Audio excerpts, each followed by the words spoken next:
নমস্কার, চলুন আজ একটা মজার রহস্য সমাধান করা যাক আর সাথে একটা নতুন ইংরেজি শব্দও শিখে নেওয়া যাক। ভাবুন তো, টেবিলের উপর একটা দারুণ কেক রাখা ছিল, কিন্তু এখন সেটা নেই। কি হলো কেকটার? চলুন দেখি।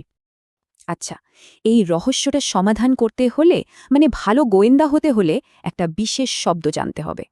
সেই বিশেষ শব্দটা হলো ডিডিউস। এর মানে হলো প্রমাণ আর যুক্তি দিয়ে কোনো সিদ্ধান্তে পৌঁছানো। তো গোয়েন্দাগিরি শুরু করা যাক।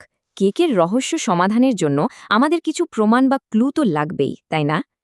আচ্ছা, আমাদের হাতে ৩টা ক্লু আছে। ১. ভাইয়ের মুখে চকলেট। ২. কুকুরটা ঘুমাচ্ছে। আর ৩.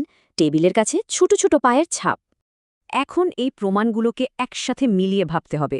আর এখানে আমরা ব্যবহার করব আমাদের নতুন শেখার শব্দটা ডিডিউস। ডিডিউস করার প্রক্রিয়াটা কিন্তু খুব সহজ। প্রথমে প্রমাণগুলো দেখুন, তারপর যুক্তি দিয়ে ভাবুন, আর শেষে একটা সিদ্ধান্তে আসুন। তাহলে এই সব প্রমাণ থেকে আমরা কি ডিডিউস করতে পারি? খুব সোজা, যে ছোট ভাই কেকটা খেয়েছে। এই ডিডিউস শব্দটা কিন্তু শুধু গল্পের কেক চোর ধরতেই কাজে লাগে না, এটা আমাদের বাস্তব জীবনেও অনেক দরকারি। যেমন ধরুন, গোয়েন্দারা অপরাধী খুঁজে বের করতে এটা ব্যবহার করে।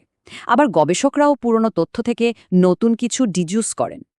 আচ্ছা, এবার চলুন কয়েকটা ইংরেজি বাক্যে এর ব্যবহার দেখে নিই, তাহলে ব্যাপারটা আরও পরিষ্কার হয়ে যাবে। খেয়াল করে দেখুন, প্রত্যেকটা বাক্যে কিন্তু কিছু তথ্য বা প্রমাণের ওপর ভিত্তি করে একটা সিদ্ধান্তে আসা হচ্ছে। তাহলে মনে রাখতে হবে, প্রমাণ থেকে যুক্তি দিয়ে কোনো সিদ্ধান্তে আসাই হলো ডিডিউস করা। এবার শেষে একটা প্রশ্ন থাকলো, আমাদের চারপাশে রোজ কত কিছু ঘটে, তাই না? সেখান থেকে আমরা কি ডিডিউস করতে পারি?